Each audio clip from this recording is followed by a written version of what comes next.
ang mga kwento ng pag-ibig, kwento ng buhay at kwento ng pag-asa dito sa Barangay Love Stories. Love Stories. Mapalad ang mga taong may sandigan sa buhay sa pamamagitan ng kanilang mga kapatid. Alam kasi nila na meron silang maaasahan sa oras ng kagipitan at kakampi kapag sinaktan sila ng mundo. Ikaw, kabarangay, meron ka bang butihing kapatid? Dear Papa Dudut, matuturing na biyaya mula sa langit ang pagkakaroon ng kapatid. Lalo na kung ito ay magiging sanggang dikit mo sa buhay. Yun bang kasama mo sa buti at sama ng panahon at handa kang tulungan anuman ang mangyari. Bata pa lamang ay pangarap ko na talagang magkaroon ng kapatid, Papa Dudut. 8 taon din kasi akong naging solong anak ng mga magulang namin.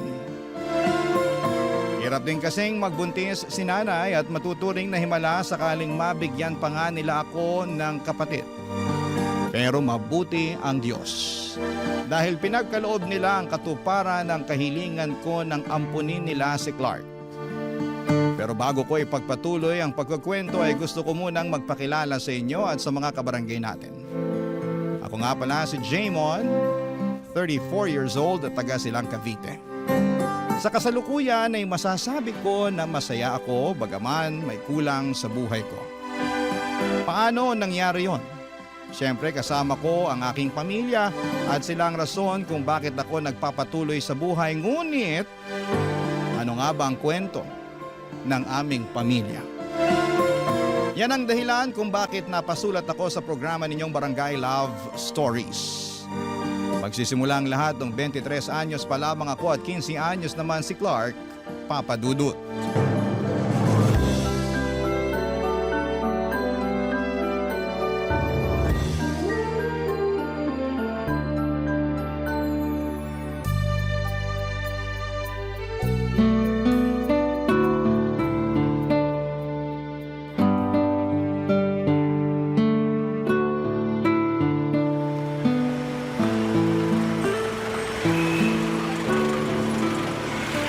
Nasaan na kaya si Clark? Sabi ni nanay sa malapit na tindahan lang naman daw niya inutusang bumili ng suka at saka toyo. Kahit kailan, napakagala talaga ng batang yun eh. Wala, ano yun? Naku, nag-aaway ba yun? Naku, mga kabataan na to. Awatin niyo, dali. Hoy! Ano ba kayo awatin niyo? Akala niyo uurungan ko kayo porque marami kayo? Ha? Clark! Kuya! Tumayo ka nga dyan! Wala ka pala, Clark eh! Ano? Puro ka lang yabang! Sino puro yabang, ha? Uy, tumigil na nga kayo! Nagkakasakitan na kayo eh! Saka kayo ha? Gusto niyo ba ipabarangay ko kayo? Ang lalakas ng loob niyong pagtulungan ng kapatid ko eh. 3 kayo tapos mag-isa lang siya. Eh bakit? Kapatid niyo ang nauna! Inangasan kami! Pinagsasasabi mo kayo kaya nauna! Tumigil na sabi kayo! Magsiuwi na nga kayo, lakad na! Clark, umuwi na tayo. Kanina ka pa hinahanap ni nanay. Lagot ka talaga dun.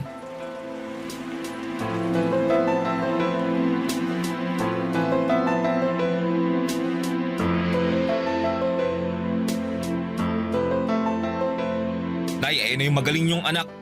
Naabutan ko lang naman na nakikipag-away. Siya lang mag-isa tapos 3 pa yung kalaban. Kaya ko naman sila kung hindi ka lang sana umiksena, kuya. Ano kaya? Kitang-kita ko, hinahalikan mo na nga yung semento pagdating ko eh. Clark naman! Ano bang naisip mo't nakipag-away ka pa? Tingnan mo nga yung itsura mo. May pasa ka sa labi, may gasgas ka sa kamay. Sigurado ka bang ayos ka lang? Eh, baka mamaya may bali ka pa, ha? Halika, ipapadoktor kita. Wag na, Nay. Ayos lang naman po ako. Mababaw lang naman mga sugat ko eh. Saka gagastos pa kayo. Inaalala ka lang naman ni nanay. Saka ako rin. Malay ba namin na tinitiis mo lang pala tapos may masakit na pala sa'yo? Ay, kuya naman eh. Ano ba kasing nangyari? Totoo ba na inangasa mo sila kaya ka nila pinagsusuntok? Siyempre hindi. Sila kaya nauna, inaasar nila ako kaya pinatulan ko. Akala nila mananahimik lang ako sa isang tabi, ha? Di ako ganun tao, no? Pero sana nagtimpi ka pa rin. Lalo 3 sila, mag-isa ka lang. Di naman sa lahat ng pagkakataon, papairalin mo yung pikon mo. Di mo sila kailangan patulan. Paano na lang kung napuruhan ka, di ba? Tama ang kuya mo, Clark. Pinag-alala mo kami. Mabuti pa, gamutin ko na muna yan sugat mo, ha? Tapos pumunta tayo ngayon din sa ospital para ipa-check up ka. Nay naman wag na. Huwag ka na lang kumontra. Papadudot pinadoktor namin si Clark at buti na lamang dahil wala naman siyang baling buto sa kanyang katawan. Kaya nga napanatag kami ni nanay. Habang pauwi ay kung todo sermon ulit siya sa aking kapatid na napapailing na lamang dahil wala naman itong magawa. Kabaligtaran ko ng ugali ang kapatid kong si Clark, papadudot.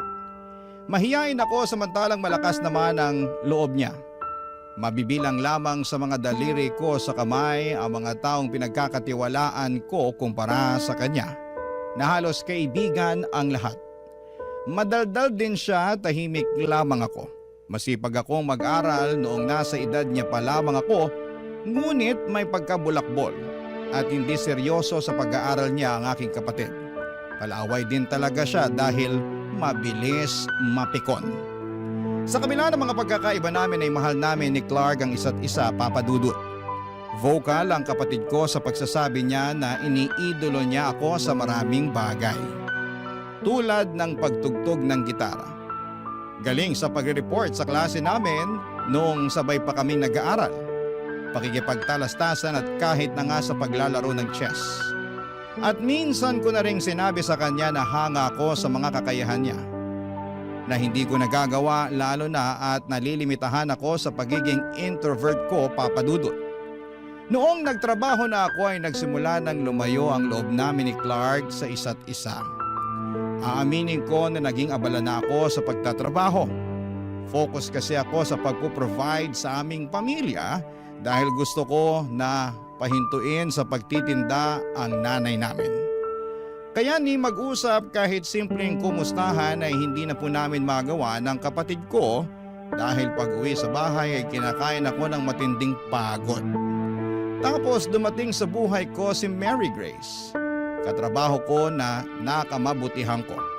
At hindi po nagtagal ay niligawan ko nga't naging kasintahan, papadudot.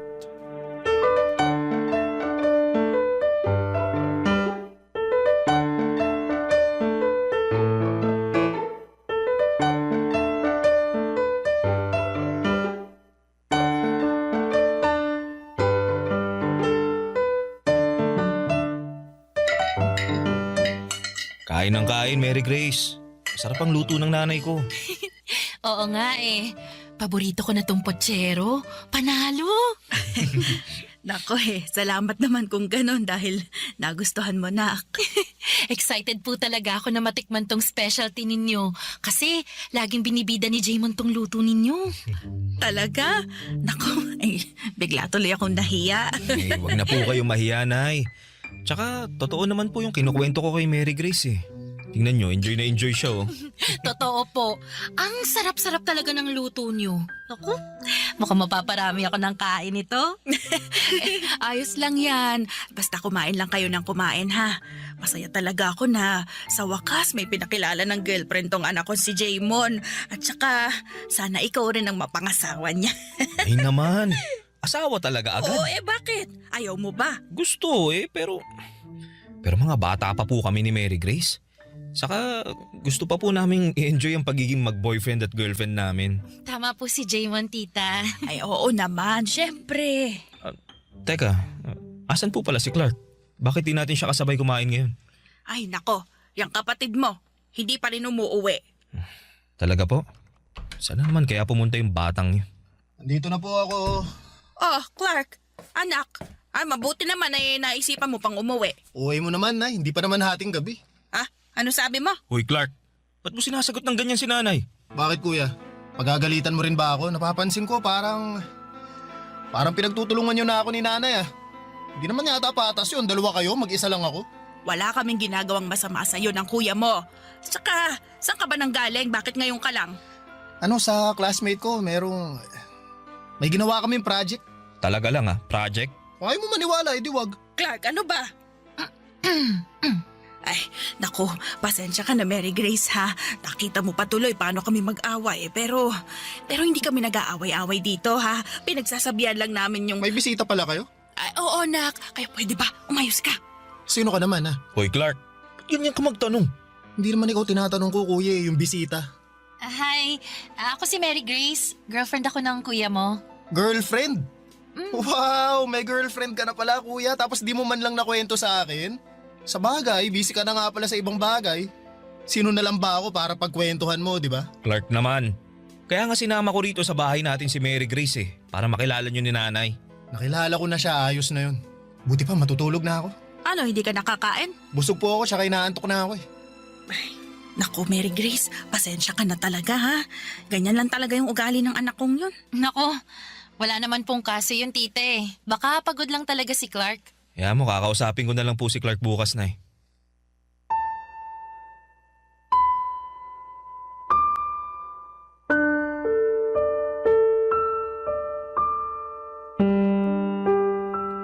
Papadudot aminin kong nagulat ako sa inisyal na reaksyon ni Clark nang makita niya si Mary Grace. At mas nabigla pa ako sa kung papaano niya ito patunguhan habang tumatagal. Bastos. Walang modo para sa akin ang datingan noon, kaya naman kinain ako ng hiya para sa aking girlfriend at pag-aalala na ayawan niya ang pamilya ko. Buti na lamang at nandyan si nanay para sawayin ang kapatid ko dahil hindi ko kayang magalit ng todo-todo kay Clark. Mabuti na lamang at wala lang kay Mary Grace sa mga nangyari. Kesyo meron din daw siyang mga nakababatang kapatid. At parang naka-default na sa ugali nila ang ganong mga kilos at pananalita. Sa kabila ng lahat ay hindi ko pa rin napigilang malungkot, mainis at magtampo sa kapatid kong si Clark. Dahil pakiramdam ko ay hindi lang sina Nanay at Mary Grace ang binastos niya ng gabing yon, kundi ako rin na kuya niya. Kaya nga ginawa ko ang bagay na sa tingin ko ay nararapat kong gawin. At yon ay ang kausapin siya. Pero nauwi lamang ang pag-uusap namin sa matinding pag-aaway. Barangay Love Stories. Barangay Love Stories. Papadudod sinabi ni Clark sa akin na masyado ko raw pinagtatanggol si Mary Grace. Samantalang noong ko lamang ito nakilala. Sinagot ko siya na normal lamang yon dahil girlfriend ko na nga ito. Pero nangatwiran ulit si Clark na hindi raw niya gusto si Mary Grace. Noong tanungin ko kung bakit ay wala naman siyang naisagot. Doon ko sinabi na tigilan na niya ang ganong klase ng pag-uugali dahil hindi yon maganda at nakakahiya sa girlfriend ko. Pero imbis na magpasupil, humingi ng tawad at mangako na hindi na ulit siya mambabastos, ay nagalit si Clark at doon na nagsimula ang away namin. Mabibilang sa mga daliri ko sa kamay ang tagpo na nag-aaway kami ng kapatid ko. Hindi kasi ako pumapatol at sa abot ng makakaya ko ay inuunawa ko siya. Kaya nga masakit sa akin na nauwi sa away ang sanay dapat na maayos lamang naming usapan. Alam ni Mary Grace ang nangyari kaya inalo niya ako at sinabihan na mabuti akong kapatid. Na spoiled lang daw talaga si Clark at dapat wag ko raw hayaan na maapektuhan niya ang nararamdaman ko. Dahil doon ay gumaan ang loob ko. Hindi nagtagal, lagi nang nasa bahay namin si Mary Grace, bagay na madalas na kinakainis ng kapatid ko.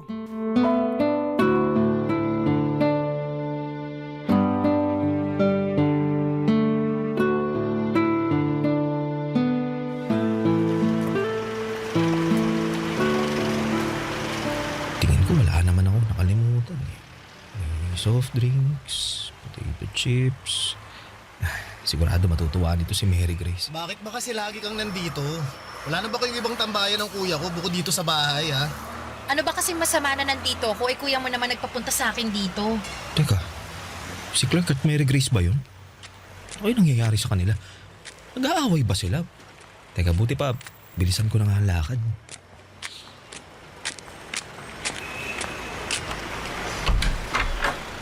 Ano? Sumagot ka, tinatanong kita eh. Uy, ano nangyayari dito? Buti naman dumating ka na, Jaymon. Bakit? May problema ba? Tsaka, ano yun? Nag-aaway ba kayo ni Clark? Hindi, wala akong ginagawa dyan sa jowa mo, no? Anong wala? Kanina lang tinataasan mo ako ng boses. Jaymon, yung kapatid mo inaaway ako. Bakit daw ako nandito sa bahay ninyo? Totoo naman eh, palagi ka na lang nandito. Wala ka bang bahay? Ako nagpapunta kay Mary Grace dito sa bahay. Bakit ka ba nagagalit? Hindi ako galit, kuya. Nagtatanong lang ako. Kaya nga, bakit mo ba tinatanong? Wala naman kaming ginagawang masama ah. Di naman siguro kami nakakaabala sa'yo lagi kang wala sa bahay natin. Bigla-bigla ka nalang susulpot kung kailan mo gusto tapos magkakaganyan ka pa. Bakit? Bahay ko rin naman to ah. Ni ayaw nyo nga magsama ako ng barkado ko rito tapos ikaw, sama ng kung sino-sino? Hindi kung sino-sino lang si Mary Grace. Girlfriend ko siya, Clark. Tsaka, bakit ka ba nagkakaganyan ha? Ano ba problema mo? Wala. Parang di naman yata tama yung ugali mo na yan. Kailan ba ako gumawa ng tama sa paningin nyo ni nanay ha? Lagi na lang masama tingin nyo sa akin eh. Buti pa makaalis na nga lang sa pamamahay na to. Teka, sandali lang. Bakit ba? Anong bakit ba malapit na maghapunan? Pauwi na yung sinanay, bumili lang ng ulam. Ka na umalis. Kakain na tayo maya-maya. Ayoko nang kumain na wala na ako ng gana. Clark naman. Hayaan mo na lang siya. Masyadong maarte. Mary Grace. Totoo naman ah. Narinig mo nga kung paano ka sagot-sagutin, no? Akala mo kung sinong kaya nang tumayo sa sarili niyang mga paa? O edi ikaw na magaling. Ako talaga. Ano ba? Manahimik na nga kayo. Huwag na kayong mag-away.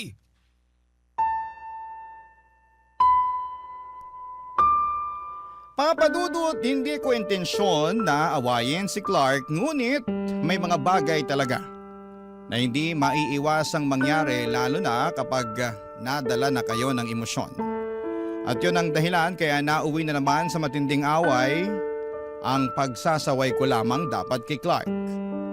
Nagkasakitan kami ng loob mula sa mga salitang binitawan namin sa isa't isa. At aminin kong labag sa loob ko ang mga nasabi ko sa kanya. Dala lamang yon ng matinding galit dahil sa mga sinabi niya laban sa akin. Pero yon ang naging mitya, kaya naglayas si Clark.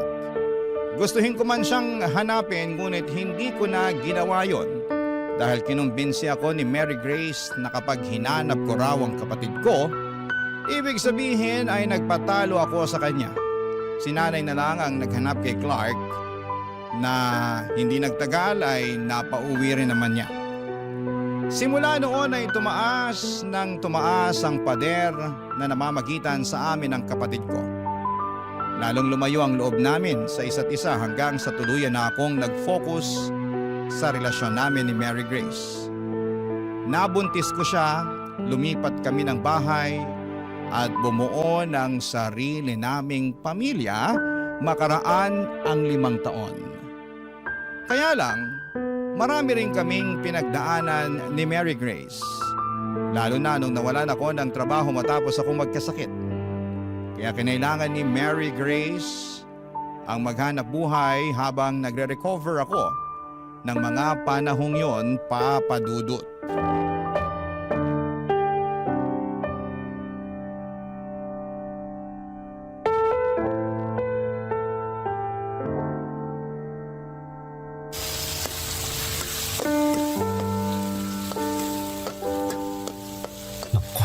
Sigurado, magugustuhan ni Mahal tong ulam na niluto ko.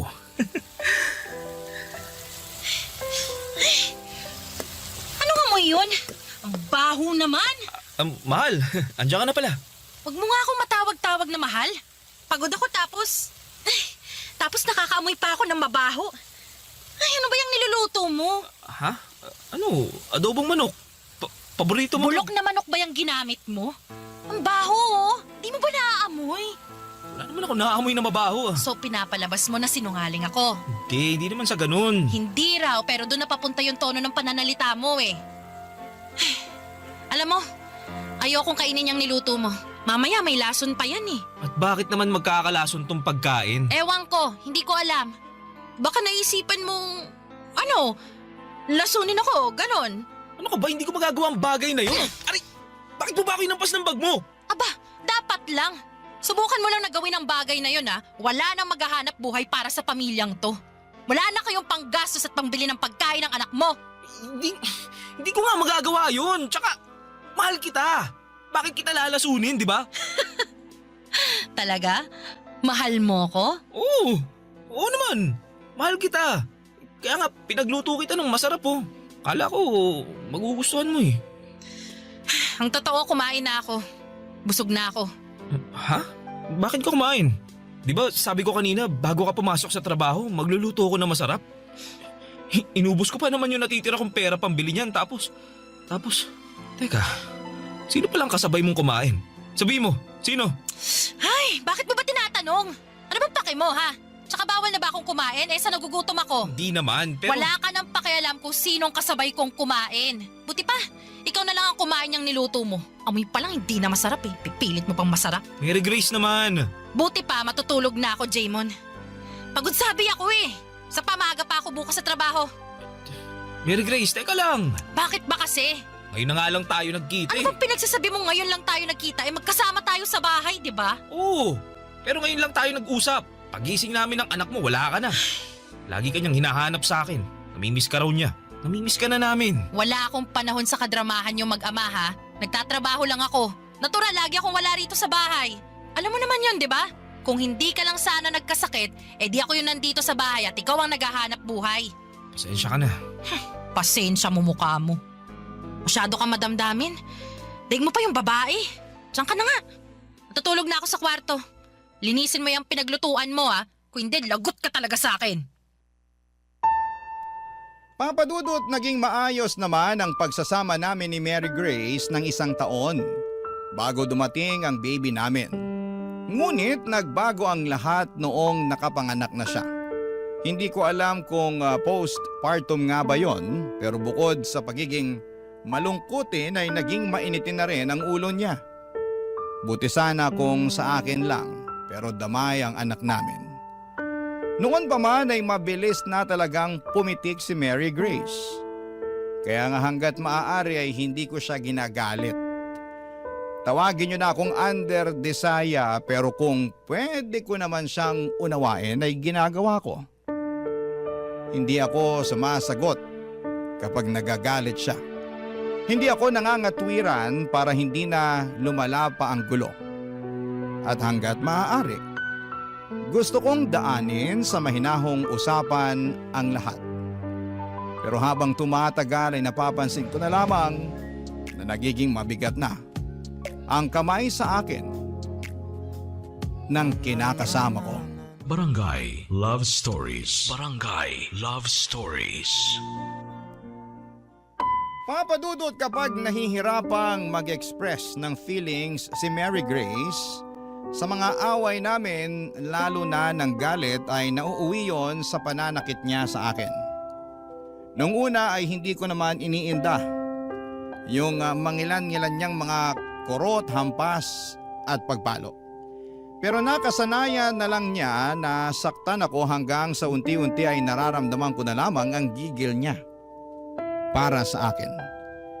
Marami siyang problema na hindi niya masabi sa akin ng matino at hindi naman ako manghuhula para hulaan ang mga bagay na yon. Hindi rin ako marunong bumasa ng isipan kaya nahirapan talaga ako ng husto. Naunawain ang galit niya para sa akin at sa anak namin. Alam ko sa sarili ko na hindi ako nagkulang sa pagiging provider noong nakakapagtrabaho pa ako. Bagaman hindi ako perpekto pero ginawa ko naman ang lahat, papadudot. Kaya lang ay naging mapaghanap si Mary Grace. At lalong bumaba ang kumpiyansa ko sa aking sarili dahil sa pinaparamdam niya sa akin. Doon ko mas kinailangan ng aking kapatid na si Clark. Simula kasi nang bumukod kami ng bahay at nagpamilya ni Grace ay hindi na ulit kami nabigyan ng pagkakataon na mag-usap ng kapatid ko. Pero isang araw, bigla na lamang sumulpot sa apartment namin ang kapatid kong si Clark. Bagay na hindi ko lubos na inaasahan.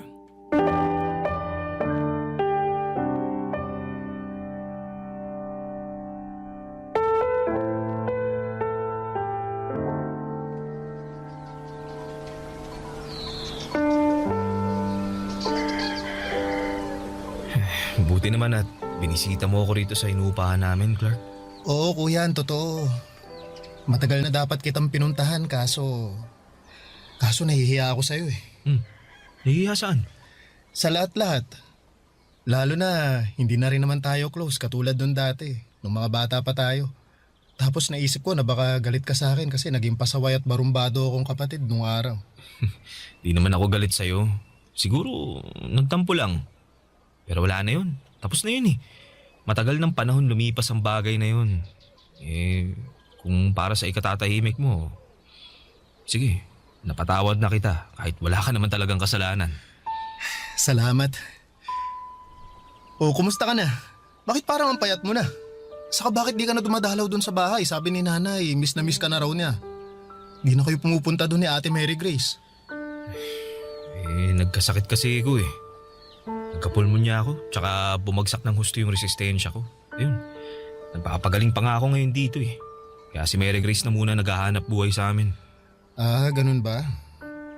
Bakit naman hindi mo man lang sinabi sa amin? Sana napuntahan ka man lang namin. Ayaw ni Mary Grace eh. Paano ayaw? Ayaw niyang ipasabi sa inyo kasi raw ayaw niya na kayong maistorbo. Tsaka kaya naman daw namin eh. Problema na raw namin yun. Kuya, hindi naman kayo nakakaistorbo. Ano ba namang klaseng katwiran yun? Hindi ko maintindihan. Pakiramdam ko, ilalayo lang talaga ako ni Mary Grace sa inyo. Ha? Bakit naman? Ewan, di ko alam. Basta, ayaw niya na pag-usapan namin yung tungkol sa inyo. Dapat daw, di ko na kayo hanapin. Lalo na kasi, di naman daw tayo magkasundo. Yun din ang rason niya kaya di na ako nakapunta sa bahay natin para bisitahin kayo. Kayo ni nanay. Sandali lang, sandali. Hindi ko maintindihan. Ang lakas naman ang tama ni Mary Grace. Ayos lang naman yun. Iniintindi ko na lang siya kasi pag sumagot pa ako baka mag-away lang kami nun. Tapos pagsalitaan niya pa ako ng masasakit at isumbat na di ako nagtatrabaho at siya naghahanap buhay. O di kaya baka masaktan niya pa ako. Masaktan? Teka lang kuya. Anong ibig mo sabihin? Sinasaktan ka ba niya? Ha? Hindi. Wala. Hindi niya ako sinasaktan. Kuya, narinig ko yung sinabi mo. Gusto ko lang kumpirmahin. Hindi nga, Clark. Ayos lang ako. Ayos lang. Mabait si Mary Grace. Di niya ako sinasaktan. Di ako naniniwala sa'yo eh. Ayan! Ha? Yung nasa braso mo, ano yan? Kurot ba yan? Kurot yan eh. Bakas ng kuko yan, oh. Si Mary Grace ba gumawa niyan? Naku, hindi. Hindi siya gumawa nito. Itong pasa sa kamay mo. Pati ang, ano yan? Sugat ba yan? Kuya, hiwa ba yan ng kutsilyo? Saan? Ayan, sa kabila mong braso. Ano? Kuya, sinasaktan ka nga nung baliw na babaeng yun. Uy, kamaingay. Huwag mo nang tawagin baliw si Mary Grace. Mamaya marinig ka nun, lagot tayo. Kuya, ano ka ba? Anong ginawa niya sa'yo? Walang ginawa sa akin si Mary Grace. Mahal na mahal niya ako. Hindi na pagmamahal ang tawag dyan. Sabi sa akin ni Mary Grace, mahal niya ako. Kaya sinasaktan niya ako. Papadudot, ewan, pero ang isip ko noon ay ginagawa lang ni Mary Grace ang pang-aabuso niya sa akin dahil mahal niya ako. At ayokong magsalita ng masama tungkol sa kanya kasi ayoko rin na iwanan niya ako.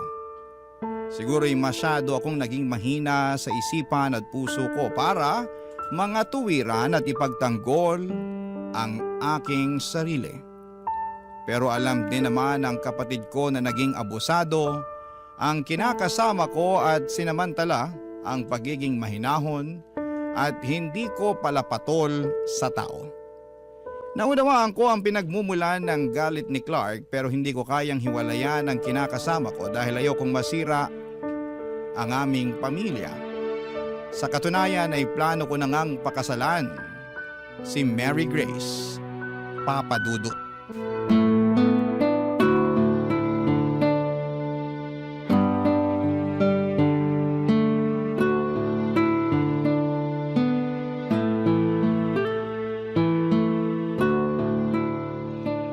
Mary Grace, will you marry me?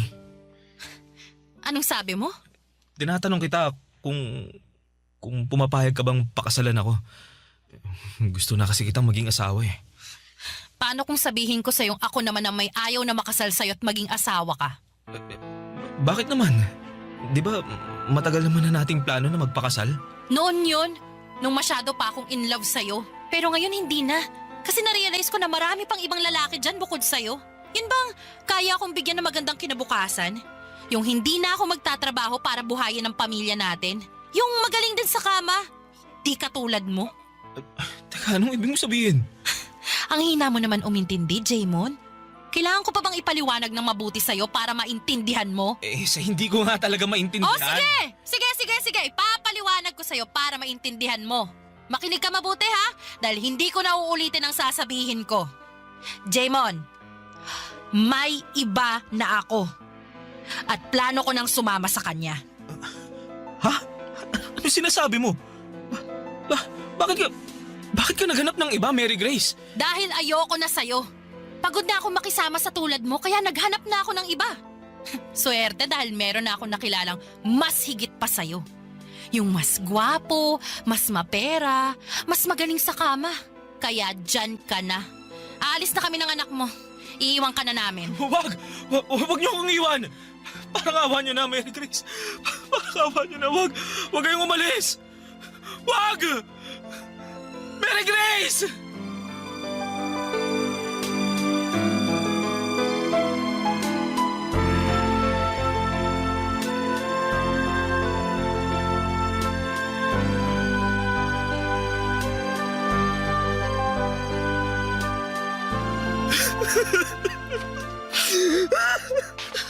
Diyos ko na. Jaymon! Anak ko! Nay, buti po pumunta kayo. Oo, kuya. Pumunta kami ni nanay kasi nakwento ko sa kanya yung ginagawa sa'yo nun ni Mary Grace. Asan na ba yung babaeng yun para masabunutan ko? Sobra siya sa ginawa niya sa'yo! Wala na po, Nay. Wala na po sila ng anak ko. Umalis na po sila, iniwan na po nila ako. Ha? Anong ibig mo sabihin umalis? Saan sila nagpunta, kuya? Sumama na sa ibang lalaki si Mary Grace. Hindi na raw niya kasi ako mahal. Iniwan na niya ako. Wala na sila ng anak namin. Grabe. Napakawalang hiya talaga niya. Ang kapal naman ang mukha niya. Hayaan mo na, anak. Andito naman kami ng kapatid mo eh. Hindi ka namin iiwan mag-isa. Kasama mo kami, ha? Magkakasama na ulit tayo.